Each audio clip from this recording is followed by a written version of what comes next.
जय हिंद फ्रेंड्स, भारत समाचार चैनल के इस विशेष शो अवधनामा में आपका एक बार फिर से स्वागत है। पिछले एपिसोड में हमने दो युगों की चर्चा की। वैदिक युग, वैदिक युग का केंद्र बिंदु क्या है? लौह क्रांति। लौह क्रांति जिसने कबीलाई संस्कृति को आर्य संस्कृति की ओर अग्रसर किया।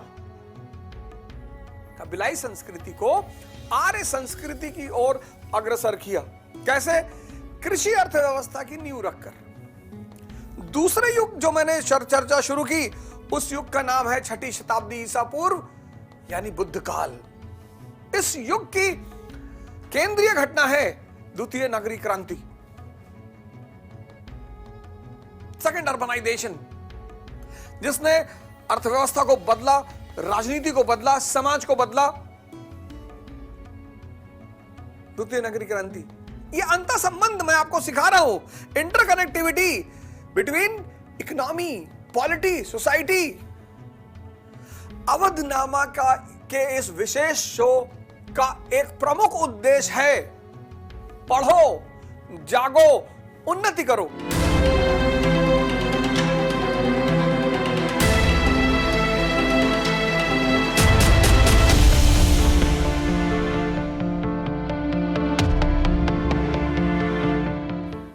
बड़े सारे भाई बहन हैं, तैयारी करना चाहते हैं, सिविल सेवा में जाना चाहते हैं, पर वो किससे दिशा ले, कहां गाइडलाइन ले, कहां कोचिंग जा करने जाए। किसी के पास आर्थिक चुनौती है, किसी के पास सामाजिक चुनौती है, किसी के पास पारिवारिक चुनौती है।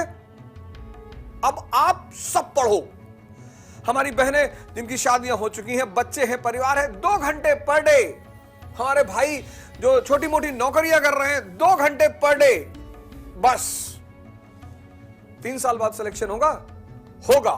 पढ़ना नहीं है, मुझसे सीखना है। क्या? इंटरकनेक्टिविटी। कैसे अर्थव्यवस्था और राजनीति का आपस में संबंध है, कैसे अर्थव्यवस्था, राजनीति, समाज का संबंध है, कैसे अर्थव्यवस्था, राजनीति, समाज और धर्म एक दूसरे से जुड़े हुए हैं, ये सीख लो, फिर पढ़ो। तो इस छठी शताब्दी ईसा पूर्व का जो केंद्र है वह है द्वितीय नगरीय क्रांति। लेकिन इस काल की जो सर्वप्रमुख घटना है वह है धार्मिक आंदोलन। मोहम्मद इकबाल साहब को मैं फिर रिपीट करूंगा, उस लाइन को फिर यहां मैं लेके आऊंगा कि कुछ बात है कि हस्ती मिटती नहीं हमारी, सदियों रहा है दुश्मन दौरे जहां हमारा। कौन सी बात? परिवर्तन एक शाश्वत नियम है। यह हमें आज नहीं, आदिकाल से समझ में आता है। आदिकाल से जो परिवर्तन को नहीं समझेगा, जो उस परिवर्तन को आत्मसात नहीं करेगा, 1991 लिबरलाइजेशन, जिसने अंग्रेजी नहीं पढ़ी, जिसको कंप्यूटर का ज्ञान नहीं रहा, वो आज के युग के लिए अशिक्षित है। परिवर्तन को समझना और परिवर्तन को एक वास्तविक तरीके से आत्मसात करना, यह सिद्धांत जिसको समझ में आ गया उसका पतन नहीं हो सकता, वो गिर नहीं सकता। और यह सिद्धांत भारत को आदिम काल से समझ में आता है। कौन सा सिद्धांत? परिवर्तन का, संविधान संशोधन का सिद्धांत। आप देखो आज अरब की स्थिति, आप देखो अरब की स्थिति। परिवर्तन को समझने को तैयार नहीं और परिवर्तन को सही तरीके से आत्मसात करने को तैयार नहीं। अभी दिया स्त्रियों को गाड़ी चलाने का आदेश, अभी दिया स्त्रियों को सेना में शामिल होने का आदेश। सऊदी अरब,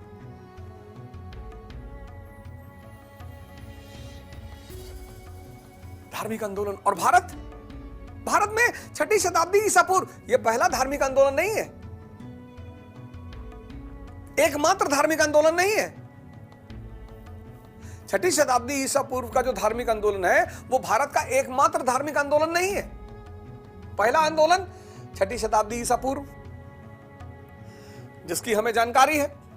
दूसरा आंदोलन 15वीं शताब्दी वहां कौन नायक है? वहां नायक है दादू, नानक, कबीर, रैदास। तीसरा 19th सेंचुरी, वहां कौन नायक है? स्वामी दयानंद सरस्वती, स्वामी विवेकानंद, सर सैयद अहमद खान। चौथा आज चल रहा है, आज चल रहा है सदगुरु पंडित श्री श्री रविशंकर, आशुतोष महाराज, मां निर्मला देवी, और सबसे विवादित नाम आचार्य रजनीश, ओशो, जिनको इस देश के बहुसंख्यक लोग सिर्फ एक वजह से जानते हैं कि उन्होंने एक किताब लिखी थी संभोग से समाधि, सेक्स पे उन्होंने किताब लिख दी। आज के जमाने में आप सेक्स पर बात नहीं कर सकते, पब्लिकली तो कर ही नहीं सकते, लोग नाराज होंगे, भाई साहब प्लीज गंदी बात कर रहे हैं। और हिंदुस्तान के हर शहर में सेक्सोलॉजिस्टों के बड़े बड़े बोर्ड लगे हुए हैं, बड़े बड़े विशाल बोर्ड लगे हुए हैं। परेशान लोग मिले, निराश लोग मिले,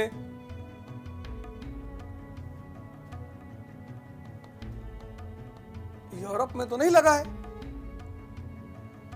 यूएस में तो नहीं लगा है, भारत में। और आचार्य रजनीश ने सिर्फ एक किताब थोड़ी लिखी, प्रवचन दिए।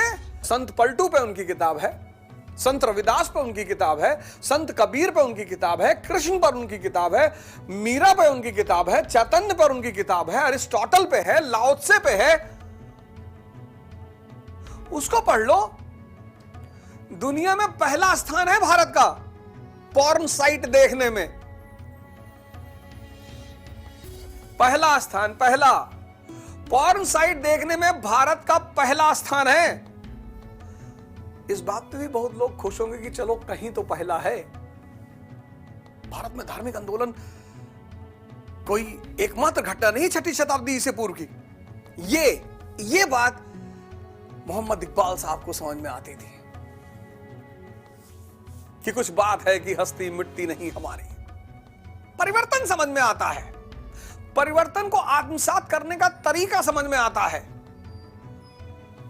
इसलिए भारत का वजूद बना हुआ है। तो इस बुद्ध काल की जो एक अहम घटना है वो है धार्मिक आंदोलन। कई सारे संप्रदाय रहे, कई सारे, जैसे आज आप देखेंगे कई सारे संप्रदाय हैं, ऐसे उस समय भी कई सारे संप्रदाय थे, लेकिन कुछ प्रमुख संप्रदाय, बुद्धिस्ट संप्रदाय, बौद्ध धर्म, जैन धर्म, आजीवक, और उस सब में जिस आदमी को लाइट ऑफ एशिया कहा गया, मैंने आपसे कहा था, आपने शायद पिछले एपिसोड में गौर किया होगा, मैंने आपसे कहा कि ये फोटो, ये पिक्चर 1 लाख करोड़ की है, कम बता रहा हूं।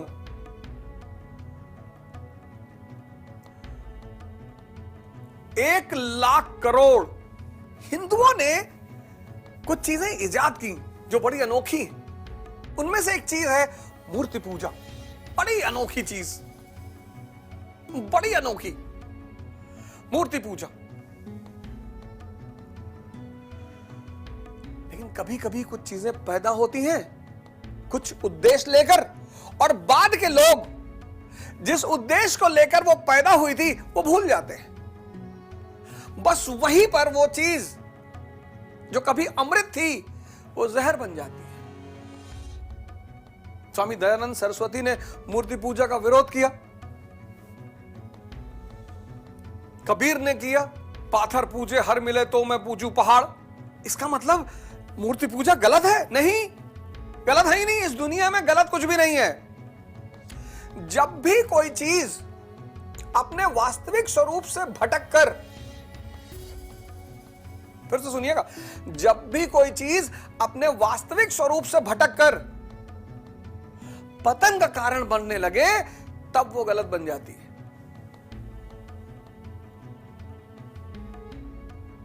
शराब पश्चिम में दवा है, अरब में जहर है।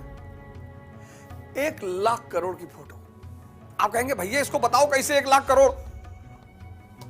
महात्मा बुद्ध शाक्य कुल में जन्मे, शुद्धोधन के बेटे राजा शुद्धोधन। शाक्य कुल में जन्मे राजा शुद्धोधन के बेटे सिद्धार्थ बड़े परेशान हुए। राजा सिद्धार्थ, जैसे आजकल हमारे मां बाप परेशान होते हैं, कुंडली बनवाते हैं, कुंडली दिखाते हैं, और गलती से अगर कुंडली देखने वाले ने कह दिया कि अरे भैया बड़ा संघर्ष है, तो चपरासी के जीवन में संघर्ष नहीं है।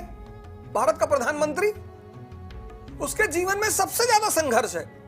एक चुनाव जीतता है, 5 साल राज करता है, फिर अगले 5 की तैयारी करता है, फिर लड़ाई होती है 5 साल बाद।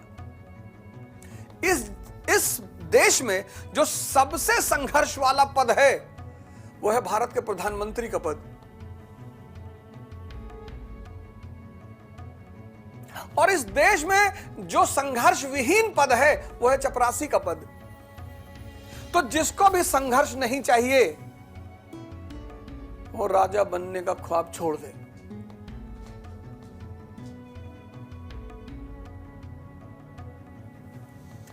जिसको भी संघर्ष नहीं चाहिए वो राजा बनने का ख्वाब छोड़ दे। माननीय मोदी जी अभी भारत के प्रधानमंत्री हैं, 2nd टर्म। कितनी बड़ी बात है। एक सामान्य, अति सामान्य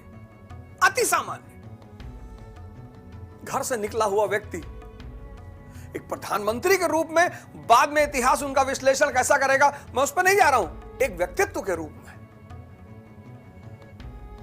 एक अति सामान्य घर, 2nd टर्म भारत का प्रधानमंत्री लाल बहादुर शास्त्री जी, अति सामान्य, अति सामान्य। कैसे, क्यों, क्या तरीका था, क्या रास्ता था? ये इनके पिताजी ने बुलाया होगा पुरोहितों को, किसी पुरोहित ने कह दिया, किसी महात्मा ने कह दिया, किसी संत ने कह दिया कि आपका बेटा बहुत बड़ा सन्यासी बनेगा। अब राजा के दिल पे तो चोट पहुंच गई कि सन्यासी हम नहीं बनने देंगे। अरे तुम्हारे हाथ में है ही क्या जो तुम नहीं करने दोगे? इंसान सिर्फ एक एक्सपेरिमेंट कर ले, अपनी सांस रोक ले, और अगर उसकी सांस उसके कब्जे में आ जाए तब वो सब कुछ कर सकता है। लेकिन अगर उसके सांस उसके कब्जे में नहीं है तब कोई और ही कर रहा है। और जब कोई और कर रहा है, हम जब 10th पास किए तो आधा लड़के क्लास में मैथ्स ले रहे थे, आधा बायोलॉजी ले रहे थे।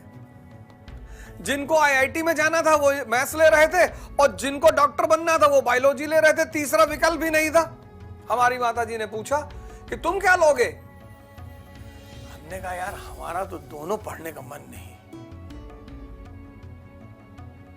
अरे कहे बोली कि तुम तो पैदा ही हुए हो भैया कुल को तारने के लिए, जब 2 ही है तो कहां से पढ़ा दें, बायोलॉजी ले लो। हमने कहा माता जी इंटरेस्ट नहीं। बोली ले लो, डॉक्टर बन जाओ। हमने कहा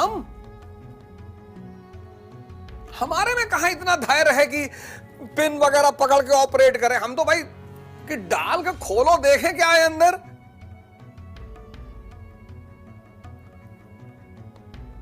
रोते गाते 11th पास किया, 12th पास किया।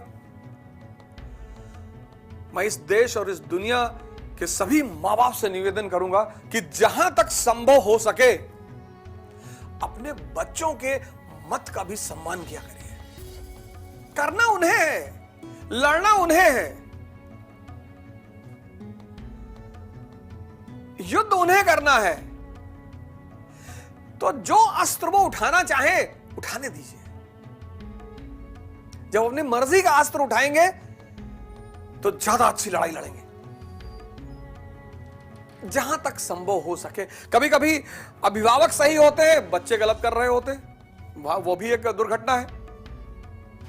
जहां तक संभव हो सके यह हाथ जोड़कर मैं इस देश और इस दुनिया के सभी माता पिताओं से, सभी अभिभावकों से यह अपील करता हूं कि आप बच्चों के साथ जबरदस्ती ना करें।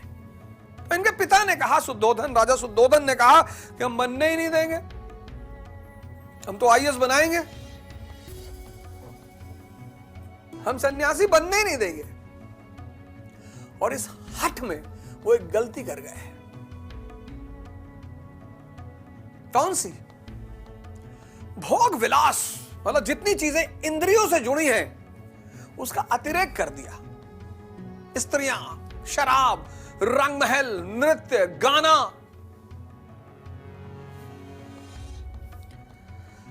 और 4 दिन लगातार आलू खा लोगे तो आलू खाने से विमुख हो ही जाओगे। नियम है, इंद्रियां किसी काम को सतत नहीं कर सकती।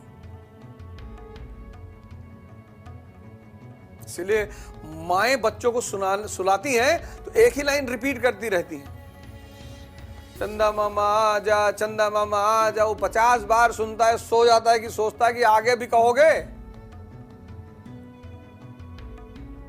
आप क्या समझते हैं कि उस शब्द चंदा मामा में कुछ जादू है? कोई जादू नहीं है। वो लड़का वेट करता है कि चंदा मामा आ जाके बाद मेरी मां क्या कहेगी, और मां समझदार है, वो बोलती ही नहीं, वो सिर्फ एक लाइन कहती, चंदा मामा आ जा। तो लड़का सोचता है कि अगला, अब यही लाइन मां जो है 50 बार रिपीट करती, 51वें बार में लड़का सो रहा होता है कि टॉर्चर करोगी, परेशान कर रही हो, चंदा मामा आजा, चंदा मामा आजा। इंद्रियां जो है वो किसी भी चीज को सतत नहीं ग्रहण कर सकती, उन्हें परिवर्तन चाहिए, चेंज चाहिए। जब समय एक खूबसूरत स्त्री से विवाह कर दिया, यशोधरा, अब उस राजकुमार ने, सिद्धार्थ ने, अब देखो सिद्धार्थ और अर्जुन दो इस देश की संस्कृति के बहुत बड़े पात्र हैं। और तीसरा तो अविस्मरणीय है, एकलव्य, उस पर मैं चर्चा करूंगा। सिद्धार्थ और अर्जुन दो इस संस्कृति के बहुत बड़े पात्र हैं। और तीसरा तो अद्भुत पात्र है, एकलव्य, उस पर मैं बाद में चर्चा करूंगा। अद्भुत। सिद्धार्थ क्यों बड़ा पात्र है और अर्जुन क्यों बड़ा पात्र है? दोनों पात्र हैं क्योंकि हम सब सिद्धार्थ और अर्जुन की तरह ही पैदा होते हैं। हम सब इंद्रियों से ही जीवन की शुरुआत करते हैं। अब सिद्धार्थ ने जीवन में इंद्रिय सुख के सिवा कुछ जाना ही नहीं था, जाना ही नहीं, देखा ही नहीं। और एक दिन गलती से वो अपने रथ पर बैठकर चन्ना के साथ शहर में निकल गए। और जब निकले, बस वहीं से उनके जीवन में क्रांति हो गई। और सिद्धार्थ बन गया बुद्ध। बुद्ध यानी प्रज्ञा, ज्ञान नहीं, बुद्ध यानी प्रज्ञा। Light of Asia, light of Asia. कुछ तो बात रही होगी, कुछ तो पश्चिम के लोगों ने कहा, भारतीय किसी आदमी ने नहीं कहा, पश्चिम। Light of Asia. राम को नहीं कहा, कृष्ण को नहीं कहा, मोहम्मद को नहीं कहा, जीसस को नहीं कहा, बुद्ध को। ये फोटो जो आप देख रहे हो ना, इस फोटो की खास बात पता है क्या है? आंख बंद करके बैठे हुए। दुनिया के सारे धर्म आंख बंद करके पूजा करने की बात करते हैं। क्यों? दुनिया में शायद ही कोई धर्म हो जो आंख खोलकर पूजा करने की बात करता हो। सब। क्यों? क्योंकि आंख खोलकर दुनिया दिखाई पड़ती है और आंख बंद करके परमात्मा। ये देखिए, अब ये फोटो अगर मैं अपने घर में लगाता हूं तो पूजा करने के लिए नहीं, धन्यवाद करने के लिए, क्योंकि ये फोटो रोज मुझे एक चीज की याद दिलाएगी। किसकी? ध्यान की।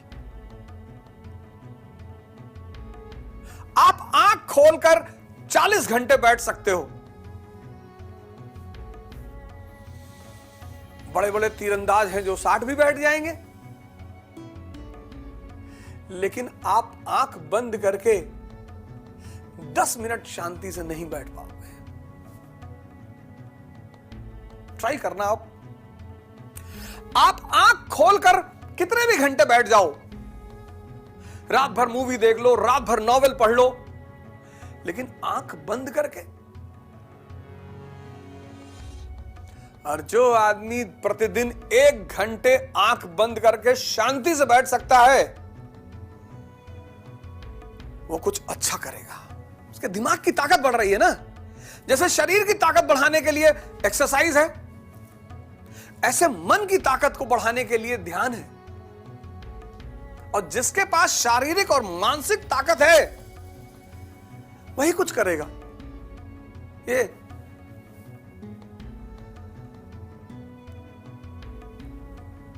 जो 4 घंटे आंख बंद करके बैठ गया शांति से, मंत्री, minister, member of parliament, scientist, कुछ और बड़ा, प्रधानमंत्री,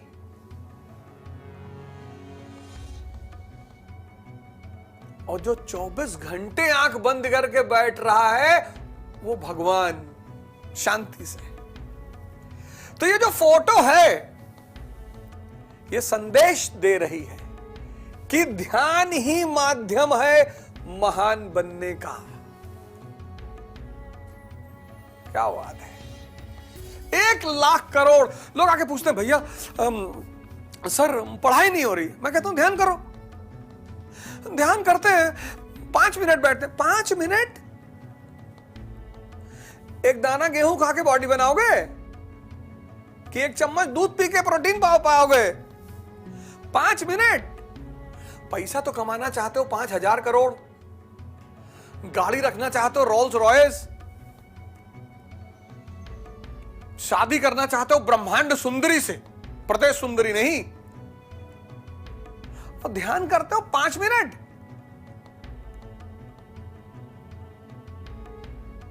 तुम्हारा ही दिमाग है, मेरा थोड़ी है, तुम्हारा। इसीलिए तो कहते हैं कि जिसने खुद को जीता उसने ब्रह्मांड जीत लिया।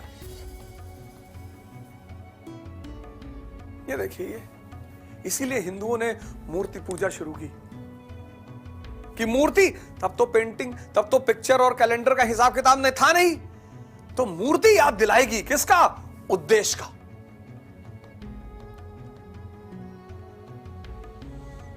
बाद में इस देश के लोग भूल गए उस बात को।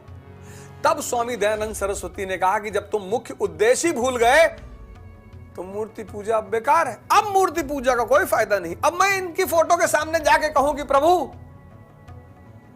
प्रभु हमको पीएम बना दो, क्या फायदा? क्योंकि पीएम तो हमारे अंदर की शक्ति ही हमें बनाएगी ना।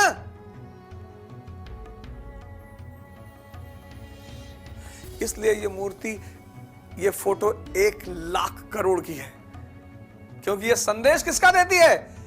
ध्यान का। और जब तुम ध्यान करोगे ऐसे चमकोगे, ऐसे। फुल मून, पहले क्या थे? बिना रोशनी के, चंद्रमा ही क्यों, सूरज क्यों नहीं? क्योंकि पहले तुम अंधेरे में थे। सिद्धार्थ अंधेरे में था लेकिन अंधेरे में। चंद्रमा था लेकिन दिखाई नहीं पड़ता था।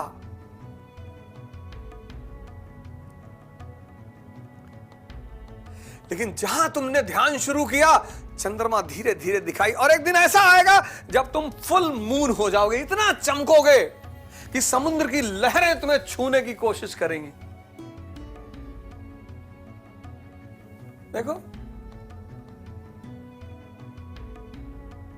इसलिए मैं इस देश और दुनिया के समस्त लोगों से निवेदन करता हूं कि आप ध्यान की शुरुआत करें। यही माध्यम है, यही माध्यम है, यही तरीका है निम्नतम से उच्चतम तक पहुंचने का, सिद्धार्थ से बुद्ध बनने का। तो सब सन्यासी हो जाएं, मैं कहां कह रहा हूं। सन्यासी मतलब ये थोड़ी कि आप घर छोड़ भाग जाएं। आप एक आईएएस सन्यासी बन जाएं, जैसे राजा जनक। एक राजा जनक एक सन्यासी राजा है, saintly philosopher, saintly king, philosopher king. आप एक सन्यासी आईएएस बन जाए, आप एक सन्यासी डॉक्टर बन जाए, आप एक सन्यासी प्रधानमंत्री बन जाए, आप एक सन्यासी टीचर बन जाए। और अगर आपको इनमें से कुछ भी नहीं बनना तो आप ठीक है, सिर्फ सन्यासी ही बन जाए। तो बुद्ध ने जो पहली बात सिखाई जिसकी वजह से वो लाइट ऑफ एशिया बने, देखना।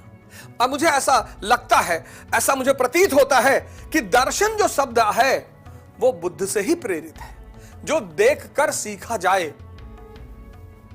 भारत में नॉलेज के लिए शब्द है दर्शन, जो देखकर सीखा जाए, देखकर।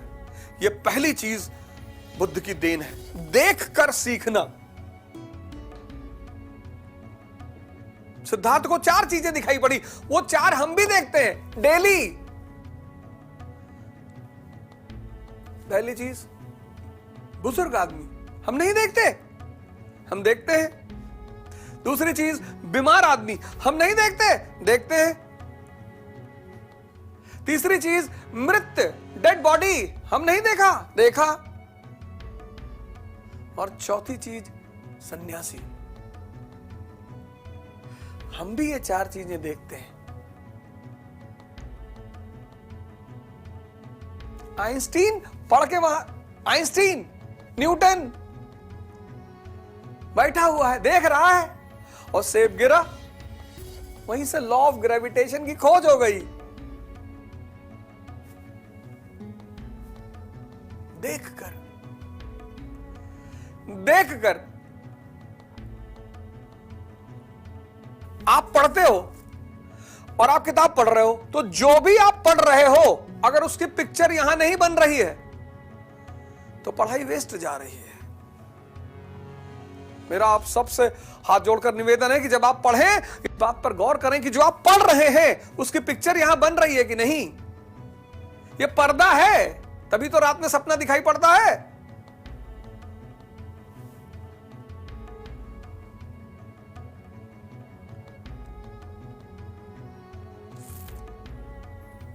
बुद्ध दुनिया में पहले आदमी हैं जिन्होंने दर्शन को महत्व दिया और दर्शन को ज्ञान का परम सोर्स बताया। बाहर भी देखना सिखाया और अंदर भी देखना सिखाया। बाहर देखा 4 चीजें, फिर एक पद्धति का विकास किया, विपासना। बुद्ध कहते हैं बाहर देखो और कनेक्ट करो, तुम्हें यह दुनिया दिखाई पड़ जाएगी कि बाहर मजा नहीं है। बाहर तो खेल है, मजा अंदर है। बुद्ध देखना सिखाते हैं, देखना। पहला श्रेष्ठतम योगदान उनका देखना। बाहर देखो, रिक्शे वाले को देखो, कोई गुड मॉर्निंग करता है? नहीं करता। कभी आप गए रिक्शे बैठे, बोले भैया नमस्कार, जरा अमीनाबाद तक छोड़ दो? नहीं कहा आपने। कोई बिरला ही आदमी होगा जो किसी रिक्शे वाले को नमस्कार करता होगा। बिरला। कोई बिरला ही भट्ठा मालिक होगा जो अपने भट्ठे के मजदूरों को नमस्कार करता होगा। कोई बिरला ही ठेकेदार होगा जो अपने बिल्डिंग बना रहे मजदूरों को नमस्कार करता होगा। कहता रहे हमारा इनसे क्या रिश्ता है? ठीक है, तो तुम्हारा किसी आईएएस से ही क्या रिश्ता है? तुम्हारा किसी मंत्री से ही क्या रिश्ता है? लेटे जा रहे हैं लोग, लेटे जा रहे हैं। अरे अरे भैया, अरे भैया, ये कलेक्टर है, अरे भैया, मंत्री जी आ रहे हैं, मंत्री जी आ गए, मंत्री जी पान खा रहे, हाथ ऐसे कर दिया कि साहब यही थूकिएगा साहब, बाहर कहां जा रहे हैं, यही थूक दीजिए साहब, हाथ को ही पंजे को बना दिया पीकदान। ये हालत है इस देश की। सेल्फी लेने के लिए मरे, भैया भैया भैया भैया सेल्फी ले रहे, फेसबुक पे लगाना है। मंत्री जी के साथ बिताए गए कुछ शानदार पल, मंत्री जी जानते ही नहीं कौन है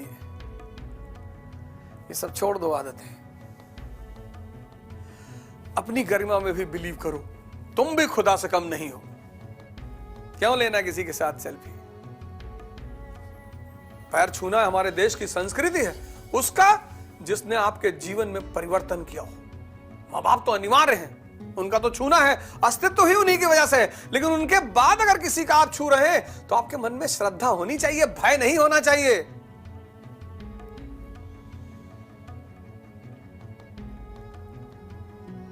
प्रेम होना चाहिए।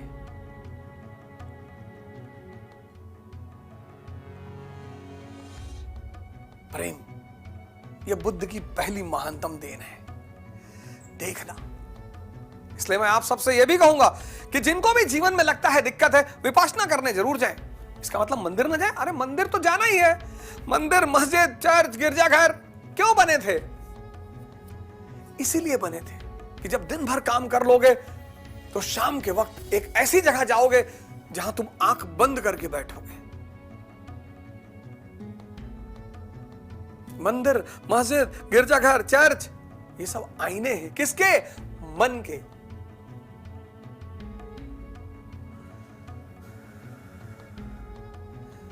जितनी बार टाइम मिले जाके बैठ जाओ, और मूर्ति भी लगी है वहां पे, वो तुम्हें प्रेरित करेगी।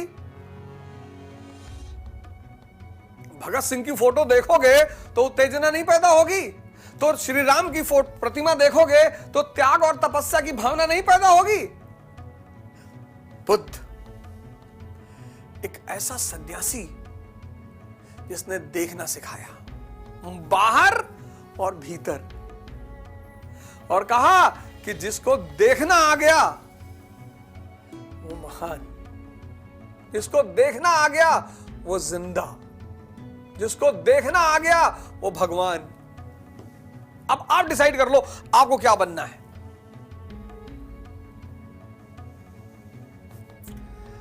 बुद्ध।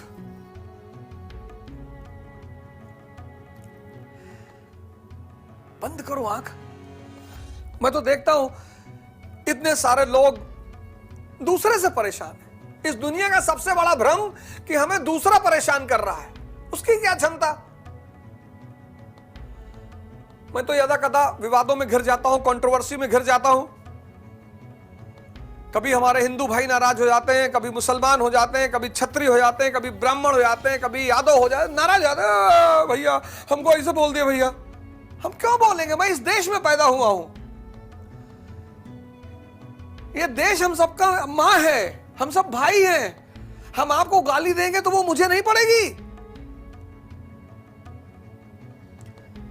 लेकिन इस देश के दुश्मनों को लग रहा है कि ये क्या कर रहा है, ये आदमी पढ़ा रहा है, जगा रहा है, विश्वास दिला रहा है, उन्नत के रास्ते पे ले जा रहा है, किसी भूली बिसरी कहानी को याद करा रहा है। याद करा रहा हूं इस फोटो की। अरे कहते हैं बुद्ध को तो दलित लोग मानते हैं। दलित?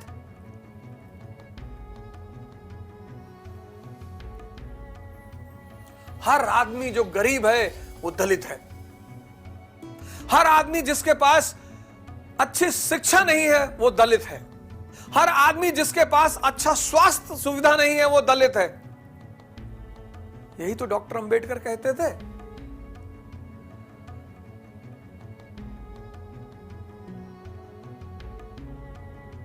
यही तो डॉक्टर अंबेडकर का कहना था।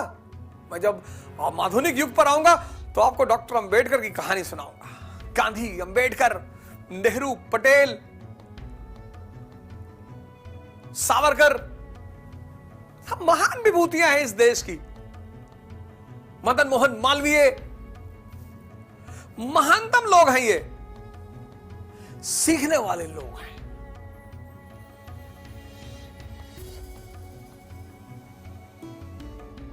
सीखने, इसीलिए तो सीखने के लिए तो आदमी जानवर से सीख ले। जब देखिए आपको कोई गाली देता है, परेशान करता है, तो माँ बाप घर में क्या कहते हैं? अरे बेटा कुत्ता भौंकता रहता है, हाथी चली जाती है। तो हाथी से भी तो सीख रहे हैं कि सबको नहीं पटकना है।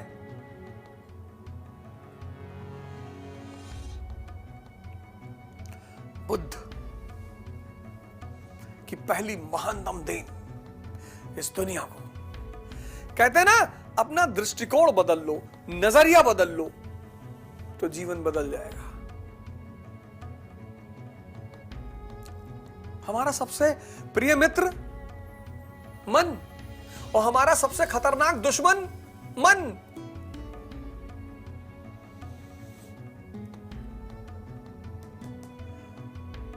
आप सुबह ध्यान करना चाहते हैं 4 बजे उठकर, कौन उठने देगा या नहीं उठने देगा? मन। मैं कितने लोगों को देखता हूं, मैं ही इसका शिकार रहा, एक लंबे समय तक मैं ही इसका शिकार रहा। यही कहते हैं बुद्ध विपासना। खुद को देखो, खुद को बदलो। आपने 4 बजे का अलार्म लगाया कि कल सुबह 4 बजे, रात में देखिए आदमी में बड़ा ताव रहता है कि कल, और कल कभी आता नहीं, कहता कल, बस कल से 4 बजे उठना है। 4 बजे उठेंगे और 2 घंटा ध्यान करेंगे। 2 मिनट नहीं कहता। मन भी अजीब इंस्ट्रूमेंट है। कहता कल से 4 बजे उठेंगे और 2 घंटा ध्यान करेंगे, 2 घंटा प्राणायाम करेंगे और 20 किलोमीटर दौड़ेंगे। 4 बजे, और 4 बजे जब अलार्म बजेगा तो मन कहेगा कि 5 मिनट। वो ये नहीं कहता आधा घंटा, वो ये नहीं कहता 1 घंटा, ना, वो बहुत होशियार है, कहता 5 मिनट। 5 मिनट सो लो। और जब 5 मिनट के लिए आपने आंख बंद की तो अगली बार आपकी आंख खुली सुबह 9:30 बजे, तब मजा आएगा। 9:30 बजे जब ये आपको गाली देगा कि कुछ नहीं कर पाओगे जिंदगी में, 4 दिन से उठने की कोशिश कर रहे हो, उठ ही नहीं पा रहे हो, 4 बजे तुम्हारी नींद ही नहीं खुल, जलील करना शुरू करेगा। उसी जलालत वाले भाव को लेकर आप बाहर निकलेंगे। पता लगा रिक्शा वाला अपने रिक्शे पे पैर रख के बैठा है, अब आपको बुरा लग रहा है कि देखो अकड़ इसकी, देखो रिक्शा वाले को। अरे भैया उसका रिक्शा है, वो पैर पे पैर रख के बैठे, चाहे सर नीचे पैर ऊपर करके बैठे, तुमसे क्या लेने देना है? लेकिन चूंकि आपके मन के अंदर जलालत चल रही है, आप परेशान हैं अंदर से। आपको कोई स्त्री दिखाई दी जींस टी शर्ट में, आपने कहा ये देखो कल्चर की ऐसी, आप कल्चर के ठेकेदार हैं।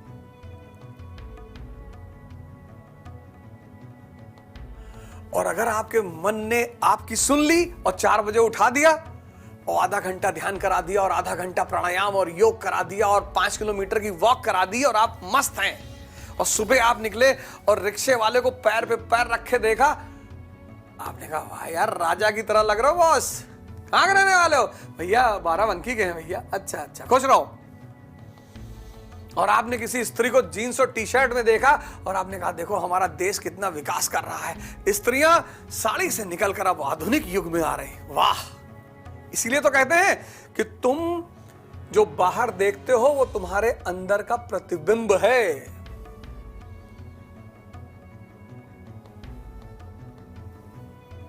क्यों करना ध्यान?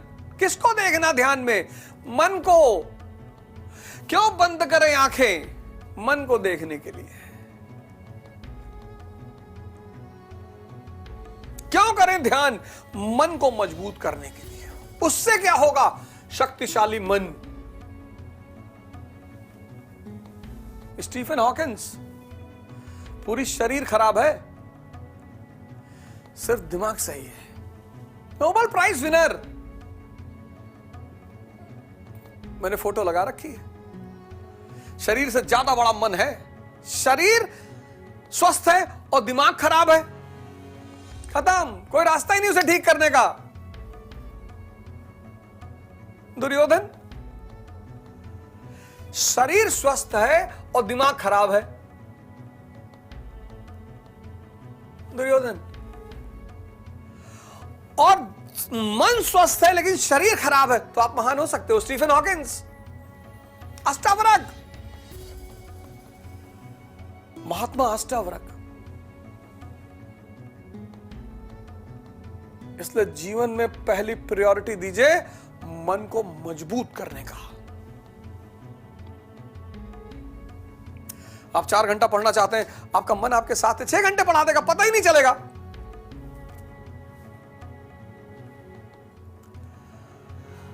आप 6 घंटा पढ़ना चाहते हैं, आपका मन आपके साथ नहीं है, 10 मिनट में आतंक मचा देगा शरीर के अंदर कि पापा की बीपी बहुत हाई है, और वो हमारे क्लास में जो लड़की पढ़ती वो हमसे बात नहीं करती है, बहुत घमंडी है, और मोदी जी अच्छे आदमी नहीं हैं, और यूपी को जो है तो हमें चलाना चाहिए था, हमें मुख्यमंत्री होना चाहिए। उल्टे सीधे न जाने देश के कहां कहां के विचार। तो बुद्ध से जो आप पहली चीज सीखेंगे, और इस फोटो से जो आप पहली चीज सीखेंगे, वो है देखना, बाहर और भीतर।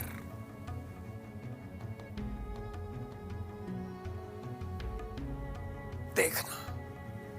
जो बुद्ध से आप पहली चीज सीखेंगे वो है देखना, बाहर और भीतर। यह तो बुद्ध की पहली देन है। दूसरी देन यह है कि जो आर्थिक, राजनीतिक, सामाजिक परिवर्तन 6ठी शताब्दी में हुए, उन परिवर्तनों को धार्मिक मान्यता, अमेंडमेंट। अब उत्तर वैदिक कालीन जो वर्ण व्यवस्था थी वो किस पे आधारित है? जन्म पर। तो शूद्र तो सेवक हुआ, लेकिन अब तो शूद्र 6ठी शताब्दी में व्यापारी बन गया है, पैसा आ रहा है उसके पास। स्त्री तो टेक्सटाइल इंडस्ट्री संभाल रही है। अब तो दोनों की सामाजिक दशा में परिवर्तन होना चाहिए। तो बुद्ध ने कहा कि वर्ण व्यवस्था को कर्म पर आधारित होना चाहिए, अमेंडमेंट, संविधान संशोधन। वैदिक काल में भरण पोषण अर्थव्यवस्था, इंटरेस्ट सिस्टम, ब्याज को मान्यता नहीं दे सकती, लेकिन अब अर्बन इकोनॉमी, मनी इकोनॉमी, सारा काम पैसे पे होगा। तो बुद्ध कहते हैं कि ब्याज व्यवस्था व्यापार और वाणिज्य का अंग है, अमेंडमेंट। दूसरा काम बुद्ध धर्म ने यह किया कि 6ठी शताब्दी ईसा पूर्व के जो परिवर्तन है, आर्थिक, सामाजिक, राजनीतिक, बुद्ध यानी प्रज्ञा, जागृति, उन्नति, विकास, उत्थान, मेरा भारत महान। और इसी के साथ आज के इस एपिसोड अवधनामा का हम अंत करेंगे, समाप्त करेंगे, और अगले एपिसोड में आपसे फिर मुलाकात होगी। जय हिंद।